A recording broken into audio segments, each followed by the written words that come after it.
का सोचा तनी बताई।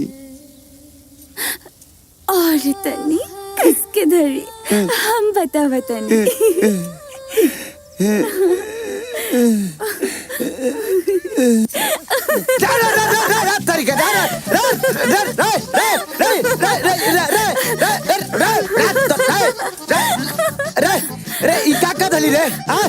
ई तो अम्मा जी या बाबूजी बताई। अम्मा जी, बाबूजी। बिटिया ई का हाल बनले बड़ू?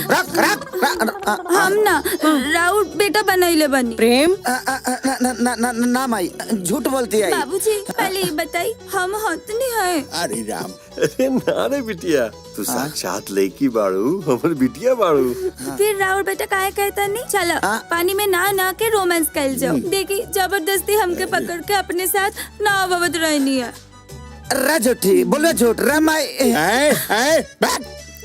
प्रेम चुप, थारी भेजल दे के तार सबे बदमाशी के सबूत दे रहा।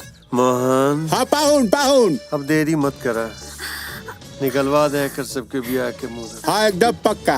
बाबूजी कब के निकलवाई? कब के निकलवाई? यही महीने के निकली। चलो हाँ चली पाहुन चली, ई कातरा चकोड़ा हम जानते नहीं एकरा के। बहुत ढेर दिन बा, कुछ करी के पड़ी। तो चिंता मत कर राजधानी, ये भी हुई सब। बाबूजी अरे तो बाबूजी हाँ अब रांगी लगे तो हम जाते हैं सोते। जा सूत जा। सोते जाता नी जी? ना क्रिकेट खेले जाता नहीं। अकेले? ना तोरा भूतनी के संगे।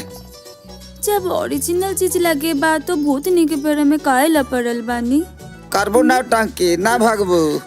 ए सैया जी, आज भागे वाला ना रात भर जागे वाला काम करे के बा। अपना कमरे में ले चली, चाहे हमारा कमरे में चली।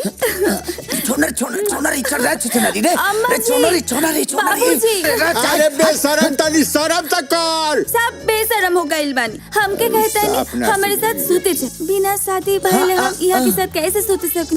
बाबूजी झूठ के खानदान से बिलोंग करती है, झूठ बोलती है। हम ही सब झूठ बोल। हाँ जितना जल्दी हो सके शादी के तारीख निकलवाओ। हाँ जीजू। बाबूजी हाँ ई महीने में कब तक के? 25 तारीख बेटा। अभी बहुत दिन बा, टाइट करी के पड़ी।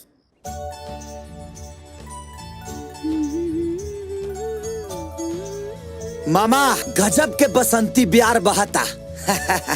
देख तूफान आ रहा बा। अरे बाप हो गई बांटा धार। बाबूजी आई खाना खा ली। अरे बिटिया तोरा यहाँ आवे के का जरूरत रहे?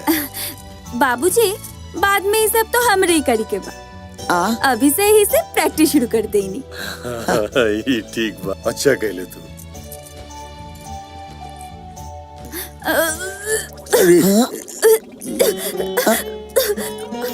बाबूजी देखी तने मुनी घाम का लागल इलाहे के टोटा पोटा फेंक देलस। हे बेटा देखा तेरा तबीयत ठीक नहीं खिलागत, तू थोड़ा बैठ जाइए, ओकरा बाद तू घरे चल जिया। बेटा बाबूजी ई तबीयत खराब होके वाला उल्टी ना हो। तब रवा दादा बनने वाले बनी। मामा अरे तो चल के हम जानते नहीं। उतर नीचे, उतर। हे भगवान उठा ला हमरा के ना, हमरा के ना है झूठी का उठा ला। अच्छा चुप।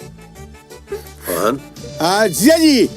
अब लगा था बहुत देर हो गई, जल्दी अगर ब्याह के दिन तय करा।